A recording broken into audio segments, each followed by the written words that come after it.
Levante sua mão se você já escutou essa frase. Se voltar em casa apanhado, apanha 2 vezes, do colega na escola e apanha de mim. Talvez você já escutou e já falou também, não é? Não é? Muita gente levantou a mão. Acho que eu diria por alto que 80% das pessoas aqui levantaram a mão. O que é que isso diz da nossa cultura, gente? E aí? O que é que uma frase dessa diz da nossa cultura? Pois é, a gente vive numa cultura que motiva e celebra, que aplaude a violência. É ou não é? Celebra mesmo valendo, solta fogos para a violência. Uma cultura que aplaude de pé a frase: nunca leve desaforo para casa. Talvez uma outra frase que você já ouviu: não leve, não traga. No cinema, olha aí, os seriados mais aclamados e populares são os de vingança. Já perceberam isso? Os que recebem mais Oscars são os de vingança. O Justiceiro, quem já ouviu falar? Levanta a mão. Quase todo mundo também, quase 100% já ouviu falar no Justiceiro. Coração Valente, talvez não seja da época da geração Z, mas um pouco para trás, X e para trás. Coração Valente, Troia, Bastardos Inglórios, Kill Bill, 7 Homens e um Destino, Desejo de Matar, e agora vem Rambo, a máquina de vingança, a maior máquina de vingança de todos os tempos, o mais aclamado. As formas de vingança no currículo de Rambo, vocês que assistiram a série inteira vão relembrar isso, olha. Inclui, olha as formas de vingança que Rambo inclui. Inclui explodir o inimigo com uma flecha explosiva, é ou não é? Uma flecha que explode o cara, uma flecha explosiva, metralhar o inimigo a queima-roupa com uma metralhadora .50 até só sobrar o pó do cara. Só o pó. Como se não bastasse, arrancar a garganta do inimigo com as próprias mãos, numa espécie de Mortal Kombat. Só quem jogou Mortal Kombat vai entender aí. E também arrancar o coração do inimigo com as próprias mãos, gente. Não é isso? Quem assistiu o último Rambo viu essa cena. Minha nossa, Rambo fez um quadrado no peito do cara com a faca e arrancou o coração do inimigo com as próprias mãos. Santa Mãe do Guarda. Às vezes eu fico pensando aqui, eu fico em dúvida se Rambo é Rambo mesmo ou se é o chupa-cabra encarnado. Rambo era sanguinário, mas ele foi ficando cada vez mais sanguinário e se transformou quase que um lobisomem, sei lá, um vampiro com mais sede de sangue a cada vez. Mas o pior é que é assim que a banda toca para a nossa cultura: a glória é de quem bate por último. E não é só bater por último, é bater mais forte. Tem que bater para valer. Para valer. Só que na cultura de Jesus é preciso mais força para perdoar do que para revidar. Eu vou repetir. Na cultura de Jesus é o contrário. Precisa ser mais forte para perdoar do que para revidar. Porque revidar a gente revida no automático. Sobe o sangue e a gente depois quer consertar as coisas, tarde demais. É preciso ser mais forte para perdoar. Nada de vingança é o tema da mensagem de Deus para você nesta noite. Qual é o tema da mensagem? Nada de vingança. Fácil demais de lembrar da frase e difícil pra caramba de praticar. Você admite? Vamos comigo lá no livro de 1 Samuel, vamos dar sequência à nossa série de mensagens em Samuel, capítulo 24 dessa vez. Capítulo 24, nós vamos ler do verso 1 ao verso 13, tá bom? Eu vou ler na versão NVT, nova versão transformadora, aqui vai aparecer no telão NVI. Muitos de vocês têm essa versão. E vamos ouvir o que diz a santa e santificadora palavra de Deus. 1 Samuel, capítulo 24. Não trouxe sua Bíblia, não tem problema, acompanha do telão. Ou fila aí da Bíblia do irmão. Quem achou diz amém? Depois que voltou Saul da luta contra os filisteus, foi informado de que Davi tinha ido para o deserto de En-Gede. Então Saul escolheu 3.000 dos melhores soldados de todo Israel e foi à procura de Davi e seus homens perto das rochas onde viviam cabras selvagens. No lugar onde a estrada passava por alguns currais, Saul entrou numa caverna para fazer suas necessidades. Aconteceu, porém, que Davi e seus homens estavam escondidos no fundo daquela mesma caverna. É sua oportunidade, disseram os homens de Davi para ele. Hoje o Senhor lhe diz, certamente entregarei o inimigo em suas mãos, para que faça com ele o que quiser. Então, com todo cuidado, Davi se aproximou e cortou um pedaço da borda do manto de Saul. Sua consciência, porém, começou a perturbá-lo por ter cortado a borda do manto de Saul. Por isso disse a seus homens, que o Senhor me livre de fazer tal coisa a meu Senhor, ungido do Senhor, e atacar aquele que o Senhor ungiu como rei. Assim Davi conteve seus homens e não deixou que matassem Saul. Depois que Saul deixou a caverna para seguir seu caminho, Davi saiu e gritou para ele, ó meu Senhor, o rei! E quando Saul olhou para trás, Davi se curvou com o rosto em terra. Então ele gritou para Saul, por que o Senhor dá ouvidos àqueles que dizem que eu procuro lhe fazer mal? Hoje mesmo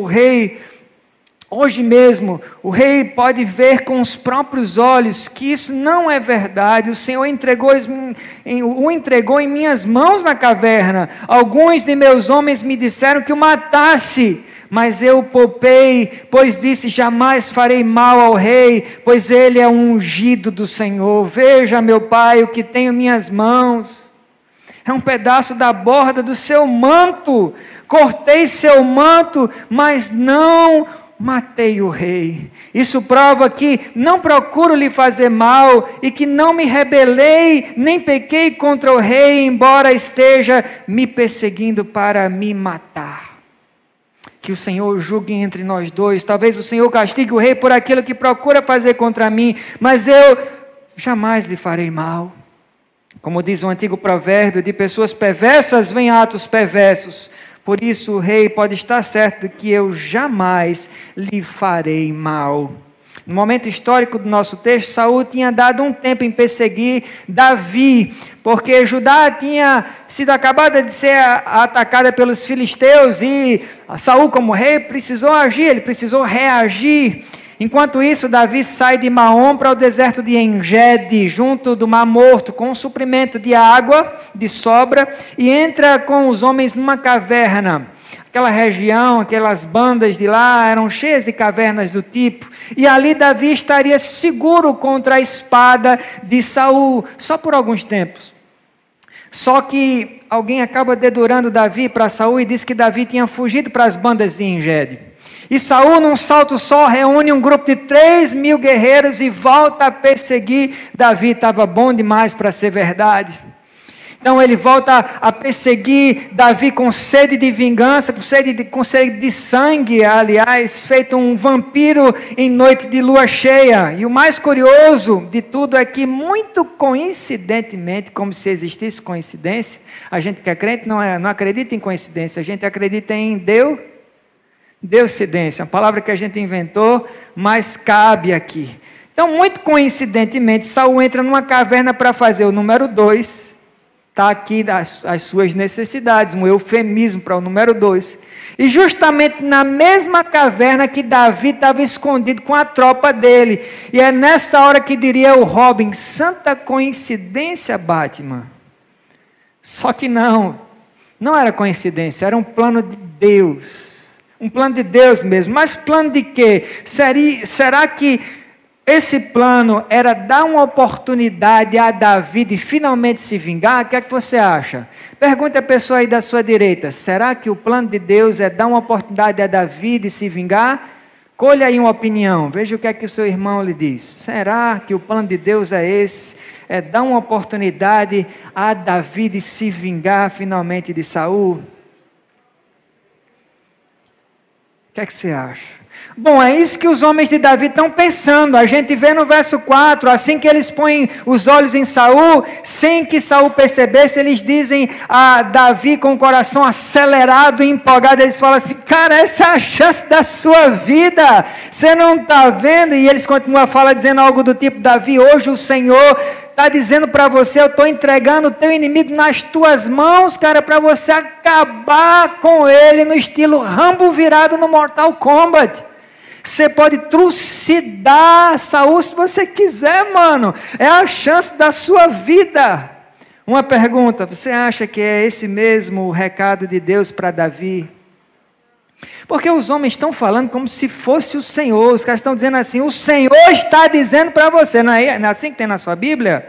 Então você acha que é esse plano? Será que é isso que Deus quer que Davi faça com Saul? Que Davi faça vingança com as próprias mãos dele? A pista está aqui no nosso próprio texto, ainda na primeira parte do verso 4, onde diz assim, olha só, primeira parte do verso 4 diz assim: disseram os homens de Davi para ele. Disseram quem? Os homens. Não foi Deus. Disseram os homens, não o Senhor. Mas aí tem uma pergunta que pode ficar no ar, uma pergunta que fica suspensa no ar. Pastor, como então perceber, como então que a gente vai saber a diferença entre a voz de Deus e a voz dos homens, das pessoas, se Deus usa tantas pessoas para falar conosco, ou não usa? Deus usa ou não usa? E se Deus usa tanta gente, tantas vezes para falar com a gente, como é que a gente percebe então? Agora você pergunta à pessoa aí, à sua esquerda, como fazer a diferença? Como saber qual a voz de Deus e qual a voz dos homens? Veja aí.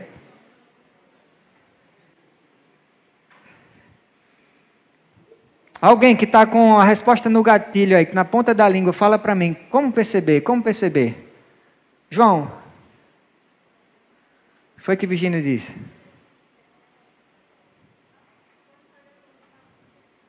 Gostei, na lata. Perfeito, perfeito. O jeito da gente saber se Deus falou pela boca de alguém é que quando Deus fala alguma coisa usando uma pessoa e Ele pode usar até mesmo um ímpio ou uma mula, sim ou não? Qualquer ser, ele pode fazer seres inanimados falarem, ou seres que não falam para a gente entender, falarem de forma que a gente entenda, escancarar para a gente perceber quando é que Deus falou através de um canal, seja ele qualquer, é se este canal está em harmonia com a palavra dele. Quando Deus fala através da boca de alguém, isso não pode contradizer o que está escrito na palavra dele. E o que é que Deus diz sobre vingança? Deus certamente falou alguma coisa ou fala sobre vingança. O que é que Deus diz sobre vingança? Lá em Deuteronômio 32, 35, você não precisa abrir, eu vou ler para vocês. Deus fala em alto e bom tom para todo mundo entender. Não fica nublado aqui não a mensagem. Ele diz: a vingança cabe a mim, eu lhes darei o troco. A vingança pertence a quem mesmo?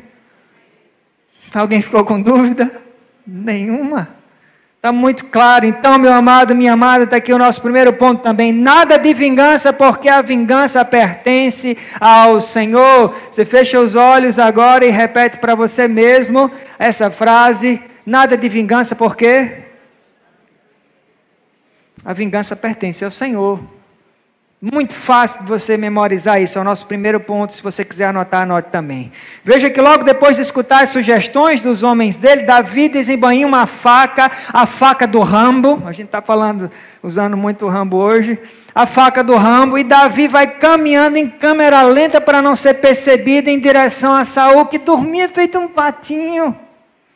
E Davi com a faca na mão. O que ele vai com essa faca na mão?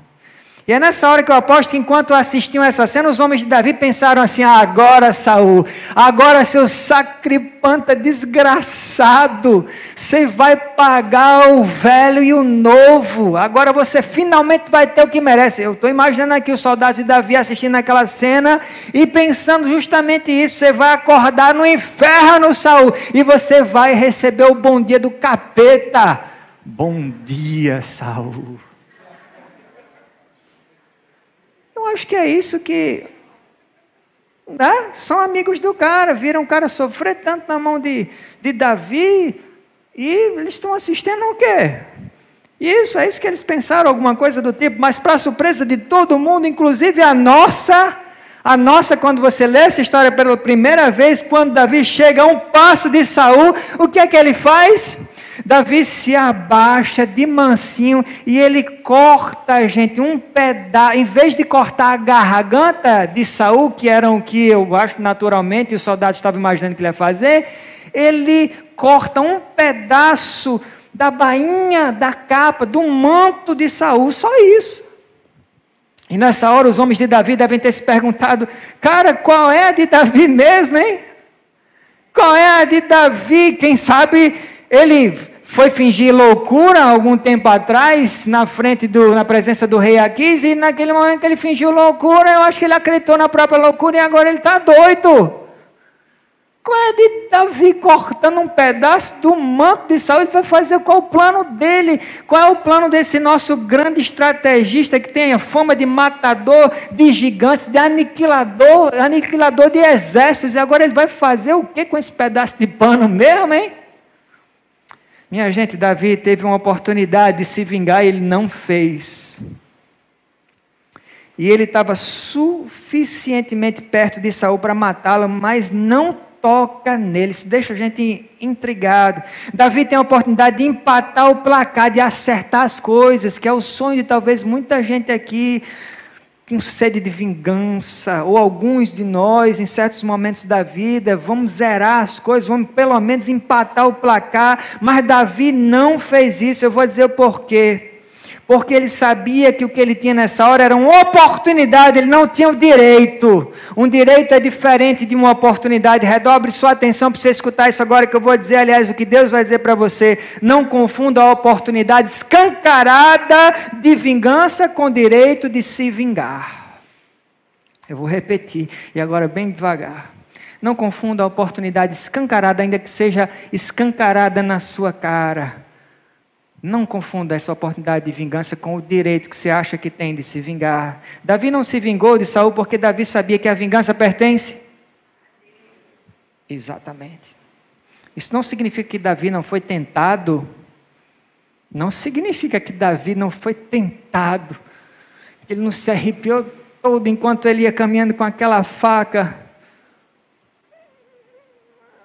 para fazer o que talvez ele foi muito tentado, o que ele teve que fazer uma força danada para se segurar e não fazer. Uma possível evidência de que Davi foi tentado a matar Saul é a própria consciência pesada de Davi. O verso 5, você vê aí o verso 5, diz que a consciência de Davi começou a perturbá-lo por ter cortado a borda do manto de Davi. Agora eu pergunto, quem iria ficar, gente, com a consciência pesada por cortar a borda da capa de um inimigo de guerra?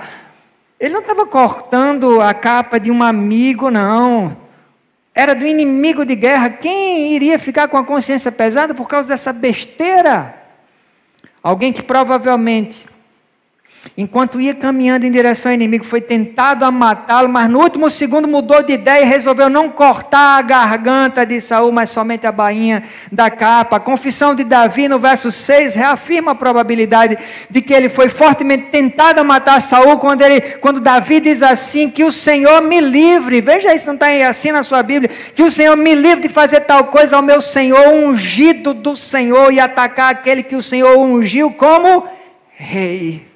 A palavra hebraica usada para ungido aqui na fala de Davi é Manshiab, que se refere a alguém escolhido por Deus como um sacerdote ou como um rei. E nos nossos dias, desde o início da igreja em Pentecostes, todos cristãos somos ungidos, somos escolhidos. Todos nós. Mas a verdade é que os homens de Davi devem ter ficado bem encasquetados em ouvir Davi dizer que não iria fazer nada, absolutamente nada contra Saul. Para eles, pouco interessava se Saul era rei de Judá, se ele era presidente da ONU, se era presidente do STF. Para eles, pouco interessava se Saul era escolhido de Deus ou um cavalo do cão. Eles não estavam nem aí para isso, eles só enxergavam que era a hora perfeita para Davi dar cabo de Saul, cortar a garganta dele e resolver tudo. Nessa hora eles deviam estar se perguntando, é sério isso? É sério que a gente está assistindo aqui? Saul acusa Davi, persegue Davi, inveja Davi, tenta matar Davi tantas vezes, e tudo vai ficar por isso mesmo. Você já se perguntou a mesma coisa, meu irmão? Fulana me persegue, fulana faz raiva de mim, os colegas do trabalho aprontam comigo, lá em casa parece que só sobra para mim, os meus amigos me rejeitam, todo mundo parece que às vezes as pessoas estão combinadas contra mim, e eu só levando na cabeça, não acontece nada. Deus vai ficar por isso mesmo? Você nunca se perguntou? Duvido que em algum momento da sua vida, talvez agora mesmo, nesses últimos dias, você vem se perguntando isso. Deus vai ficar por isso mesmo, essas circunstâncias, situações? Quando a gente não tem inimigos de carne, a gente tem inimigos sobrenaturais, é pior ainda, são os demônios que vivem com sede de sangue, querendo botar os dentes infernais no nosso pescoço e beber o nosso sangue até a morte. E a gente se pergunta, meu Deus, vai ficar por isso mesmo? É que o senhor quer que eu faça? Me deite para ficar até mais fácil? Me deite no chão na posição fetal, espere os demônios chuparem o meu sangue por inteiro? É isso que o senhor quer? Será? Será que Davi não vai nem mesmo? Eu acho que os soldados, os homens de Davi estão se perguntando, será que Davi nem mesmo vai ao menos fazer uma oração ao nosso Deus, uma oração do tipo, Senhor, faz Saul ao menos pegar a cepa do Covid da Índia, pelo menos isso, sem estar vacinado de preferência. Bom, a verdade é que Davi não se atreveu, impressionante. Davi é um cara outro, sabe? A verdade é que Davi nem se atreveu a nem mesmo dar um pitaco a Deus sobre o que Deus deveria fazer com Saul. Volta e meia a gente se sente tentado, ou a gente de fato, a gente pronuncia, a gente diz, Deus, que tal o Senhor fazer isso? Não, ou melhor, não faz isso não, faz aquilo outro. Não, Deus, eu tive uma outra ideia, sabe aquilo que eu tinha pedido ontem, faz desse jeito. Aquilo que eu tinha te sugerido, Senhor, no ano passado, que tal o Senhor fazer dessa outra forma desta vez? Eu vou admitir para vocês, levante sua mão se você é corajoso e admite. Quantas vezes, se você já deu pitaco a Deus? Quem admite? Mas Davi não se atreveu a nem mesmo dar um pitaquinho de nada sobre o que Deus deveria fazer com Saul. Mas em contrapartida, Davi sabia que todo o mal que Saul fez contra ele não iria ficar por isso mesmo. Davi tinha essa essência no coração, essa certeza de que todo o mal feito contra ele não iria ficar por isso mesmo. Tanto é que Davi deixa um lembrete a Saul. Escute o que ele fala para Saul no verso 12. Ele diz assim, que o Senhor julgue entre nós dois. Talvez o Senhor castigue o rei por aquilo que procura fazer contra mim, mas eu mesmo, não vou fazer absolutamente nada. Eu não levanto o meu dedo. Eu sei que o meu Deus faz e vai fazer, mas eu não vou fazer. Ei, meu irmão, sabe o que é que você precisa fazer contra alguém que lhe faz mal? Nada, porque o Senhor vai fazer. O Senhor age a seu favor. A vingança é minha, diz o Senhor, me pertence. Eu dou o troco, eu vou dar o troco, diz o Senhor. Uma mulher chamada Sally morava num pequeno sítio distante da cidade. Esse parecia ser um lugar perfeito para fugir do estresse da cidade grande, do corre-corre, das cobranças diárias, da convivência com as pessoas, que segundo Sally eram tóxicas. Quem já sonhou em viver afastado da cidade grande, num sítio, numa fazenda? Quem já sonhou? Talvez seria melhor perguntar quem não, quem nunca, né? Sally, na verdade, era conhecida como uma dessas pessoas de mal com a vida. Você já conheceu alguém assim? De mal com a vida, que não deixava nada barato nunca. Só que o verdadeiro mal que precisava ser curado estava dentro do coração de Sally, e não fora, mas ela não conseguia ver isso. Então, em um sábado de outono, Sally acorda muito animada. É o dia da faxina. E Sally, ao contrário de muita gente, adora os dias de faxina. Quem gosta de dias de faxina? Que massa mesmo, Dan? Sério mesmo? Olha aí. Então, Sally e Dan elas são muito animadas com o dia de faxina. E era o dia da faxina. Ela levanta bem cedo, prepara o café, se arruma toda, arruma a casa e ainda aproveita o tempo que sobra para varrer o quintal. Ela achou pouco, ainda varreu o quintal. Daí já com todas as folhas de árvores amontoadas, numa pilha lá no quintal, Sally, ao invés de queimar as folhas, ela prefere ensacar todas as folhas e deixar elas apodrecerem para virar adubo para a horta. E aí, enquanto Sally ia enfiando as folhas no saco, de repente uma cobra sai debaixo da pilha das folhas e pica o pé dela. Dá aquele grito, ela dá um pulo assustada. Sally grita tanto de dor quanto de raiva. As duas coisas juntas. Aliás, raiva e dor parece que muitas vezes são sinônimas, não é mesmo? E então ela pega um pedaço de pau e ela sai revirando a pilha toda de folhas, faz aquela bagunça, e ela não sossega enquanto ela não conseguisse encontrar e matar aquela cobra. Afinal de contas, o pé dela doía demais e ela não achava que era justo deixar a cobra viver enquanto ela agonizava de dor. Sally estava possuída de raiva, descontrolada. Minutos depois de sair revirando folha por folha e batendo com um pedaço de pau para tudo que é lado, ela finalmente acha a cobra e pensa: agora você vai ver, sua desgraçada. Agora eu vou lhe dar o troco, sua miserável. Bum! Dá aquela cacetada na cobra, que a cobra chega, quica e morre agonizando. E ela se delicia com aquela cena ali maravilhosa, apesar da dor. Sally mata a cobra com um golpe bem na cabeça, certeiro e final. Como diria no jogo Mortal Kombat, Fatality. No caso de gente jogou, né? Olha. No caso de gente jogou. Animality. Só que em seguida, Sally percebe que ela não está se sentindo bem. Eita. Ela percebe que ela não está se sentindo bem, ela começa a ficar com uma visão turva, ela começa a ter náuseas, começa a ter dores no corpo e Sally vai correndo para o hospital. Quando ela chega lá no hospital, ela é atendida às pressas, mas já é tarde demais. Sally acaba morrendo na sala de emergência. Então o médico, com um semblante frustrado, ele explica à família. Olha só o que é que o médico diz. Isso é uma história verídica, tá, gente? Não é uma parábola, não. Ele diz assim: eu sinto muito, mas quando a cobra picou o Sally, ela deveria ter ficado parada. E ela deveria ter tentado gritar o mais alto possível, pedindo socorro, ou ligado no celular, mas parada, sem mexer um dedo, porque à medida que ela tentou revidar o ataque da cobra, o veneno entrou rapidamente na corrente sanguínea dela, e poucos sobrevivem a ataques de cobras peçonhentas se não deixarem a cobra para lá e buscarem ajuda médica imediatamente. É uma pena que Sally tenha pago um preço tão alto por não ter conseguido identificar o verdadeiro inimigo. E qual é o verdadeiro inimigo, gente? O sentimento de vingança. Alguém já disse que, e é desse mesmo jeito, essa frase é inclusive do Seu Madruga. Alguns de vocês vão lembrar.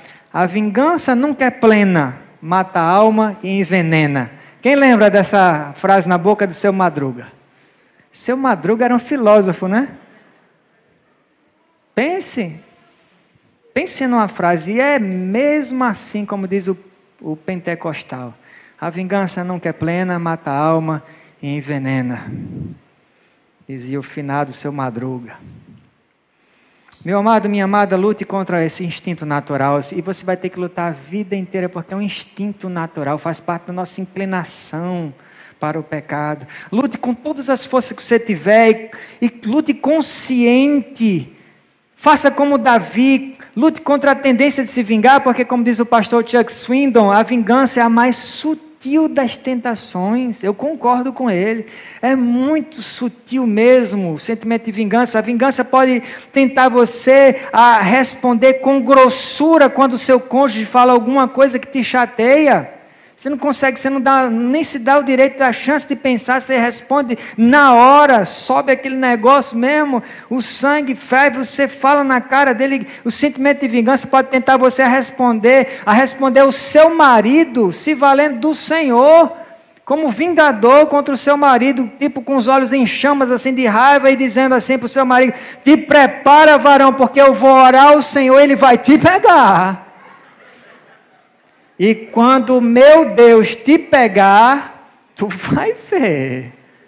Porque eu estou orando, para Ele te pegar não é de qualquer jeito não, é para Ele te pegar, sabe? Te pegar de um jeito que tu vai ver. Aí nessa hora o Deus vira só o seu Deus, né? Não é do outro. O outro, coitado, né?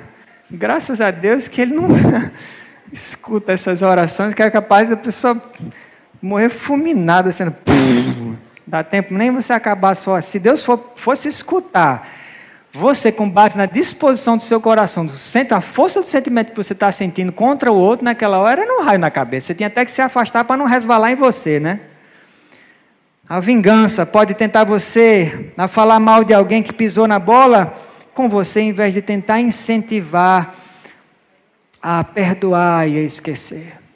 A vingança pode tentar você a torcer para que um colega de trabalho que passou a perna em você quebre a cara em vez de se consertar. Sua torcida é para que ele se conserte, para ele passe a agir direito, não só com você, porque provavelmente uma pessoa de mau caráter, ela age assim não é só contra você, é contra todo mundo. Que tal torcer para ela se consertar, em vez de ficar torcendo para ela quebrar a cara e Deus pegar ela de jeito? Ah, varão, quando o Senhor te pegar... A vingança pode tentar você a responder a alguém que te xinga no trânsito com um versículo bíblico, só que ao contrário. Tipo assim, ao invés de dizer que o Senhor te abençoe e te guarde, você diz que o Senhor te amaldiçoe e extermine infeliz. Misericórdia, e por aí vai. Ou a gente não fala, mas a gente pensa, a gente sente. O que para Jesus é a mesma coisa, não é?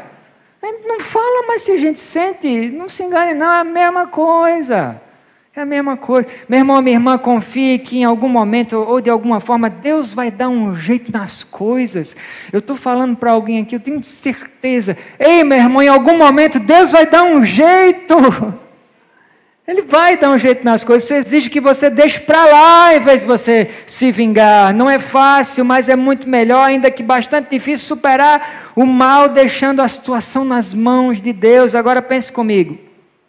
Se esse encontro entre Saul e Davi foi um plano de Deus, e não estava nos planos de Deus que Davi se vingasse de Saul, porque a vingança cabe a Deus, então o que é que Deus queria com isso mesmo? É uma pergunta intrigante. Se não é para se vingar, é para o quê mesmo? Pergunte aí a pessoa à sua direita. Se não era para se vingar, para que você viu esse encontro? O que é que você acha? Escute aí. Da pessoa da sua direita, para que você acha que você via mesmo, que você viu esse encontro, se não era para se vingar? Meu amigo Barros, o que é que você acha? Você acha que aquele encontro era para quê mesmo? Se não era para dar bufete, se não era para matar ninguém? Uma chance de exercer a misericórdia divina. O fato é que Davi tinha orado a Deus no Salmo 54, que Deus desse a ele uma oportunidade dele provar que ele não era mau caráter.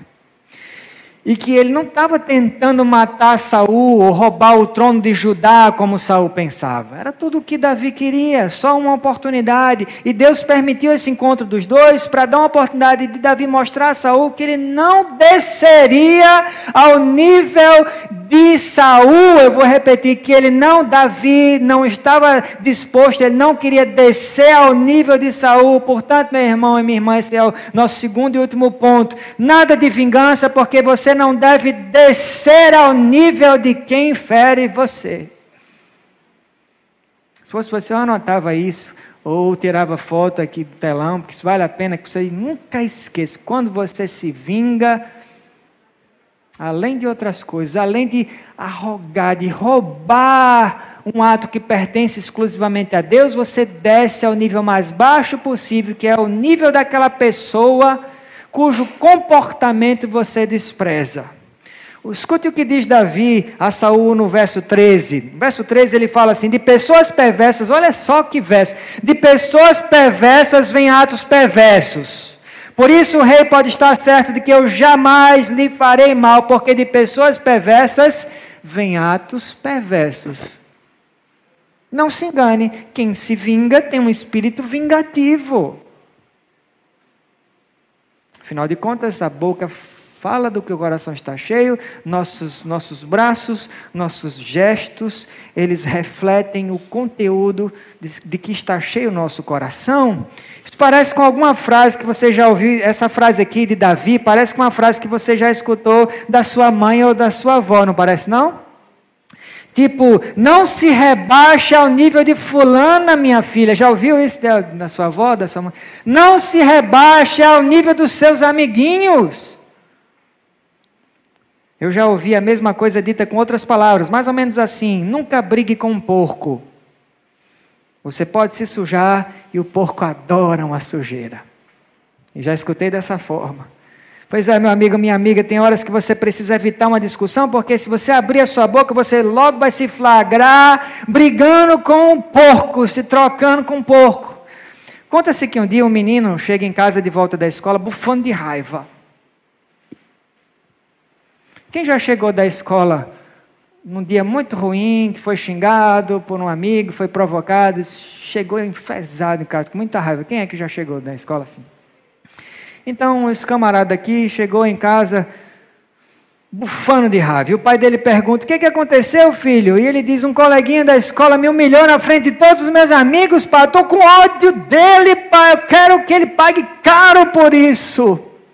Então o pai, percebendo que o filho precisava botar aquela raiva toda para fora, propõe uma alternativa de vingança ao filho.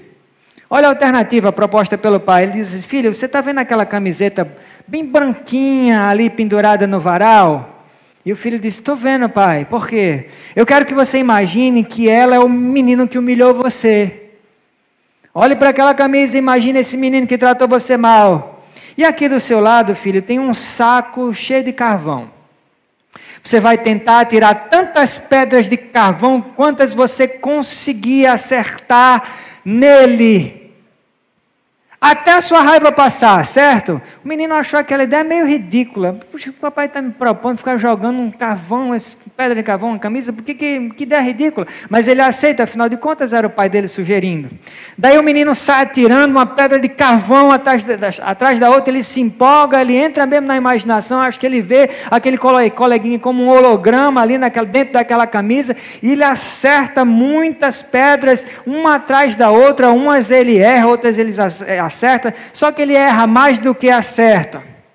O menino atira todas as pedras até o final, e quando acabam as pedras, o pai pergunta: e aí, filho, como é que você está se sentindo agora? Como é que está o seu coração agora? E o menino responde exausto já, esbaforido. Ele diz assim: pai, eu estou exausto, estou muito cansado, mas em compensação, pai, olha como é que ficou a camisa. O menino está achando o máximo, vê a camisa toda imunda, toda detonada por aquelas pedras de carvão. Então o pai chama o menino para entrar em casa e se olhar no espelho. E quando o menino se olha no espelho, o menino toma um susto, porque ele percebe que ele está tão sujo quanto a camisa. Tão sujo quanto a camisa em que ele atirou o carvão. Mas o sentimento de vingança, além de rebaixar a gente ao mesmo nível da pessoa que feriu a gente, tem uma coisa ainda pior, sabe qual é? Tem coisa pior ainda. E qual é essa coisa pior? O sentimento de vingança faz a gente virar uma vítima eterna da pessoa que feriu a gente.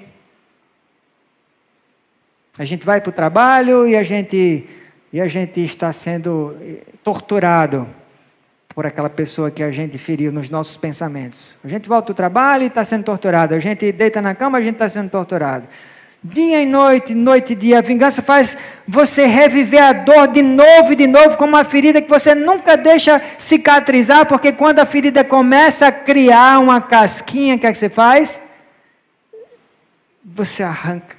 Uma curiosidade agora, você já teve a dolorosa e frustrante experiência de achar que arrancar a casca da ferida iria melhorar o aspecto da sua pele, mas quando você arrancou aquela ferida, você percebeu que você acabou fazendo a ferida sangrar de novo? Quem já aconteceu isso?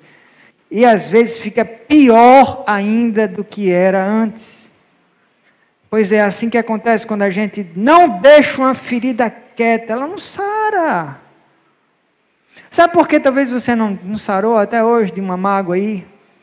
de tantos anos você vem remoendo, por que você não deixa essa ferida quieta? Nestes casos, o maior algoz é você e não a pessoa que te feriu. Cutucar a ferida, ficar remoendo a mágoa, bolando um jeito de dar o troco, é descer ao nível da pessoa que feriu você e também se ferir duplamente, se ferir dobrado pelas mãos do outro e pelas suas próprias mãos. No fim de tudo, quando você menos espera, você se vê na mesma pocilga que a pessoa que feriu você, se vê como um porco numa pocilga, no mesmo jeito que aquela pessoa, e a mesma imundície que cobriu ela, também está cobrindo você. Só que enquanto você está revirando de um lado para o outro na cama, remoendo esse sentimento de vingança, pensando no quanto aquela pessoa feriu você, sem conseguir dormir por causa disso, sabe o que é que está acontecendo com aquela pessoa? Sabe o que é que está acontecendo? Eu vou arriscar imaginar o que é que está acontecendo com ela. E vou usar a minha imaginação aqui, vou deixar a minha imaginação voar mesmo. Essa pessoa que feriu você, ela está se espreguiçando no sofá na casa dela. Ela está com as pernas estiradas num puff de pelúcia.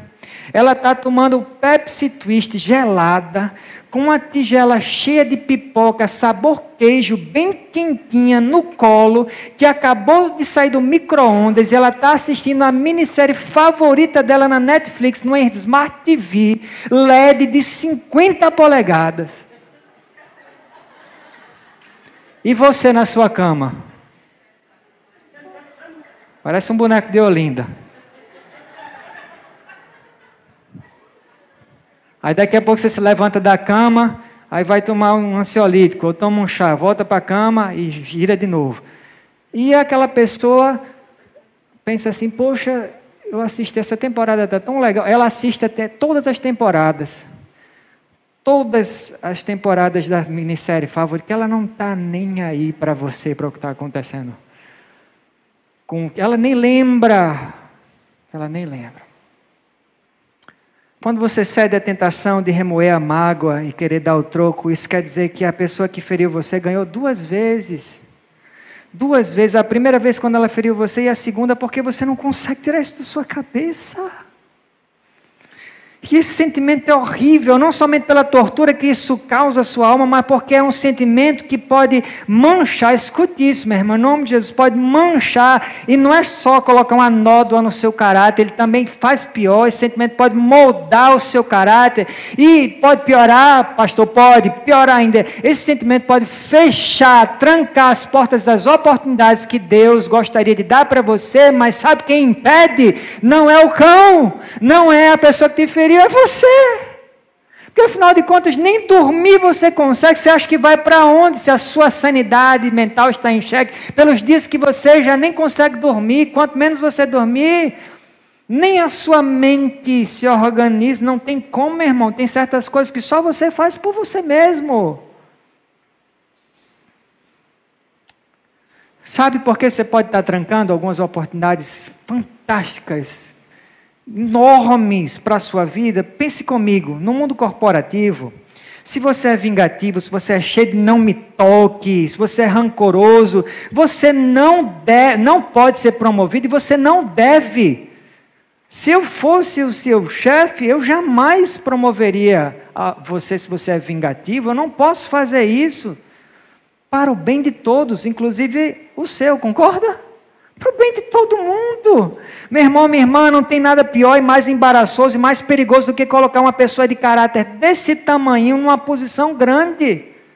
No mundo corporativo, você precisa ter um caráter grande para ocupar uma posição grande, ou deve. E se você ainda não percebeu, pode observar melhor e você vai ver que no mundo corporativo as pessoas que recebem as maiores promoções, os maiores salários, os maiores prêmios, são as pessoas que conseguem lidar com afrontas. Lidar com o quê? Você não pode ser um executivo se você não consegue lidar com a pressão das críticas. Você não pode ser um líder se você guarda a mágoa dos seus liderados, da sua equipe. Um dia é mágoa de fulano, outro dia é mágoa de... Daqui a pouco você vai carregando um pacote enorme de mágoas de todos os seus liderados. Você acha que você vai para onde com isso? Você não pode ser um gerente se as suas emoções são tão frágeis quanto as costas de um sapo é frágil contra o sal. Levante sua mão se você gostaria de ser promovido para o próximo nível da sua carreira, da sua maturidade cristã e das suas conquistas. Levante sua mão. Eu levanto logo as duas. Quem não? Quem não quer ir para o próximo nível? Quem não? A pergunta é, se prepare para essa pergunta. A pergunta é, será que você está mesmo preparado? Você faz ideia do que tem no próximo nível? Se já está difícil, se já é difícil conviver com essas afrontas, se você já tem essa sede de vingança, o que é que você acha que você vai encontrar no próximo nível, meu irmão? Porque o ditado americano é bem verdade, new levels, new devils. Vou traduzir para você, no outro nível, no próximo nível, tem novos demônios. E agora? No próximo nível, tem demônios diferentes, mais fortes, mais temíveis. Demônios mais difíceis de encarar. E aí, você acha que você está pronto mesmo para ir para o próximo nível? Talvez Deus não tenha deixado você ir para o próximo nível para preservar a sua vida. Porque Ele sabe se está difícil para você agora, vai ali no próximo nível. Eclesiastes 10:16, na versão Ara, diz: ai de ti, ó terra cujo rei é criança. Vou repetir: ai de ti, ó terra cujo rei é criança. Perceba que ao pagar o mal com o bem, Davi mostra que ele está preparado para o próximo nível. Davi sim está mostrando aqui que ele está preparado para o próximo nível. O nível de quê mesmo? O nível de um rei. E um rei precisa ser relacionalmente maduro para governar um povo de forma abençoada. O rei mais do que ninguém, o governante mais do que ninguém. Eis, se você é um filho de Deus, você é muito grande para pensar tão pequeno em vingança. Você entrou esta noite aqui para sair, para voltar para casa, sem essa sede, sem essa amargura mais no seu coração. Sem isso, você é muito grande para pensar tão pequeno, meu irmão. Você é muito grande para se rebaixar ao nível de quem feriu você e ficar com esse rancor, guardar esse rancor no seu coração. Você é muito grande para permitir que os seus sentimentos feridos determinem a sua identidade. Você, meu irmão, minha irmã, você é irmã do príncipe da paz. E se você é irmão do príncipe da paz, você tem paz para dar e vender. Onde é que está essa paz? Ela tem que estar dentro de você, ou Jesus não habita o seu coração, porque se Ele habita, a paz está dentro, não está fora, não está numa espécie de circunstância perfeita. Por isso nada de vingança, porque numa noite de sexta-feira que eu concluo a nossa mensagem. Eu não posso fechar essa mensagem sem lembrar disso. Uma noite de sexta-feira, 2000 anos atrás, pendurado numa cruz, o capitão da nossa salvação já conquistou a vingança contra o nosso maior inimigo.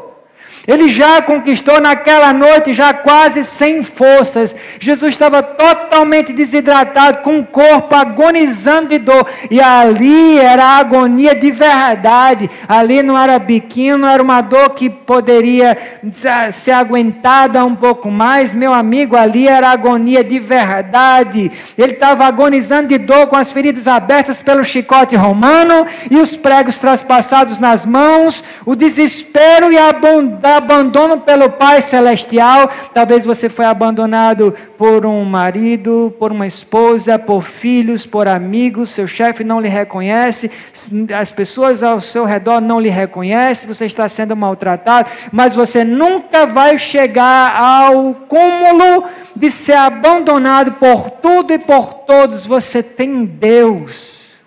Mas Jesus foi abandonado completamente naquela hora de dor. Ele falou ao pai dele: Pai, por que me abandonaste? Ele sim foi abandonado por tudo e por todos, e inclusive o pai dele, que não podia comungar daquele momento em que Jesus recebeu o meu pecado e o seu, e ele estava imundo.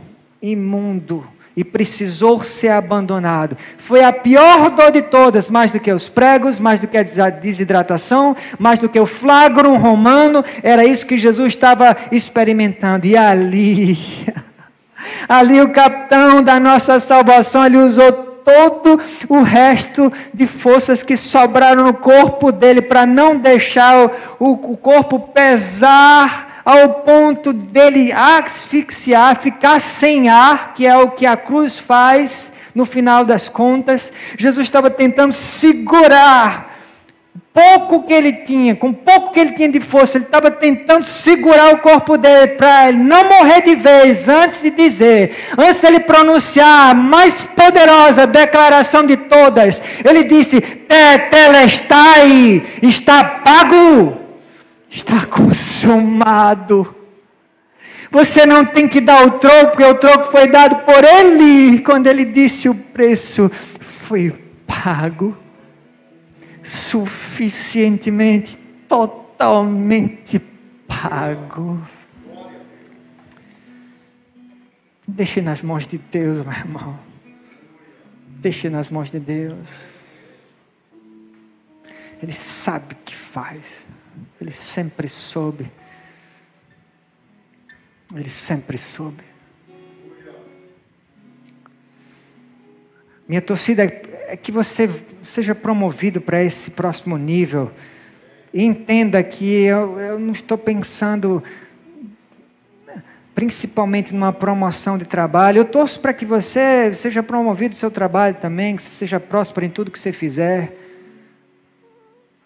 Mas quando eu falo em promoção, a promoção que vem na minha cabeça, em primeiro lugar, essa promoção de maturidade, é Deus enxergar em você uma pessoa mais parecida com o filho dele. Que tal isso? Que tal isso? Amém? Feche os seus olhos, vamos orar. Senhor, muito obrigado pelo teu recado desta noite, pelo teu coração perdoador que encontrou um clímax de demonstração da capacidade do teu perdão, quando o Senhor enviou o teu filho naquela cruz para morrer por nós. Muito obrigado, Senhor. Pai, que essa palavra encontre um terreno fértil em cada coração. É isso que eu peço. Eu torço, Senhor, para que isso aconteça. Que o Senhor regue essa semente que foi plantada no coração de cada um e que faça florescer no teu tempo e do teu jeito. Ainda com os olhos fechados, eu quero perguntar se você entrou aqui nesta nave na condição de um pecador, mas não de um filho de Deus. Se você é alguém que nunca rendeu o seu coração a Jesus, esse é o dia. Porque Jesus morreu nessa cruz, como eu falei, para dizer está pago. E para que você esteja consciente disso e tome o passo de se declarar como um filho dele, como alguém perdoado, alguém que sabe que pecou contra Deus e que encontra suficiência no sangue de Jesus como perdão definitivo para os seus pecados. Se você anda procurando conserto com Deus, só tem um jeito, através de Jesus. Então eu quero convidar você para fazer uma oração de confissão comigo, mas uma oração sincera. Não da boca para fora, não como um rito vazio e morto, mas uma declaração de que você está consciente com a sua mente e que você está disposto com o seu coração a viver uma vida diferente, como filho e como uma filha de Deus, perdoado e para a glória dele. Então não precisa falar em voz alta, Deus tem acesso ao seu coração, então pronuncie na sua mente essas palavras, se essa é a sua decisão nesta noite. Você diz assim: Senhor Jesus, eu sou um pecador, uma pecadora, aqui está o meu coração no teu altar, eu pequei contra o céu, contra ti, Deus Pai, eu te aceito, Jesus, te reconheço como o Salvador da minha vida, como o Senhor da minha existência. Escreve o meu nome no livro da vida. Me recebe na tua família da fé. Eu quero ser teu e viver para a tua glória, com muito mais sede de te glorificar do que qualquer sede de dar o troco contra o que a vida faz comigo, as pessoas fazem comigo. Isso aí é com o Senhor. Mas eu quero viver para a tua glória. em nome de Jesus. Amém. Tem alguém que fez essa oração comigo e quer se pronunciar? Levante a sua mão. Tem alguém que nesta nave fez essa oração comigo e está dizendo publicamente que confessou Jesus como Senhor e Salvador? A mesma pergunta vai para quem está nos assistindo do outro lado aí da tela, pelo nosso aplicativo do YouTube. Escreva nos seus comentários.